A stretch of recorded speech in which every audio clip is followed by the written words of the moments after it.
Well, today in San Francisco, frank talk from former gang members about the pressures today's children face to belong. As part of a summit that brought youth, community activists, and parents together, those who've escaped a life of lawlessness are now trying to save others in a particular community from the same fate. KTVU's David Stevenson live in San Francisco with this story. David? Garcia, amid the sun and shopping here in the Mission District today, there is deep concern about gang violence on these streets and what can be done to stop it. It was serious because, there used to be like weapons involved, like bats, knives. 20-year-old Mexican national Jose Diaz says he joined a gang while attending Daly City's Jefferson High School.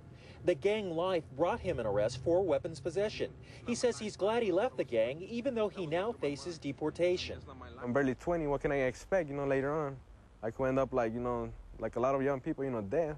Diaz spoke to about 36 adults at St. Peter's Catholic Church, part of an ongoing effort to educate Latino parents worried about their children joining or being forced to join gangs. Only people from the neighborhood can save people from the neighborhood. I personally myself am, I was gang affiliated.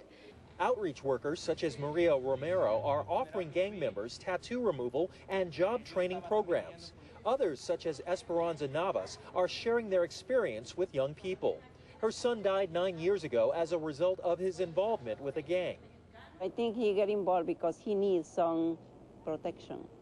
Because he came from El Salvador and he had no friends, and he doesn't speak English. He didn't know much about the city. Many people in the Mission's Latino communities are worried about a proposed injunction against alleged gang members in the Western Addition and the Mission District. The city attorney's office estimates about 300 Norteño gang members live in the Mission, dealing drugs, attacking rival gang members, and spraying graffiti. The city attorney hopes to establish gang-free zones by limiting with whom alleged gang members may associate. But some community members fear the injunction will lead to racial profiling and mass arrests in the Mission District. We're not really looking at taking away the problem. You're taking away the people, but the problem is not going to go away. San Francisco Juvenile Hall chaplain Julio Escobar says parents must warn their children at an early age to resist the pressure to join a gang. When they're 6 years old, they need to be aware that in school they're going to be confronted by other youth that may be putting pressure on them. And this is one of a series of workshops set up by outreach workers to help parents slow the growth of Latino gangs here in the Mission District. Reporting live in San Francisco, David Stevenson, KTVU Channel 2 News.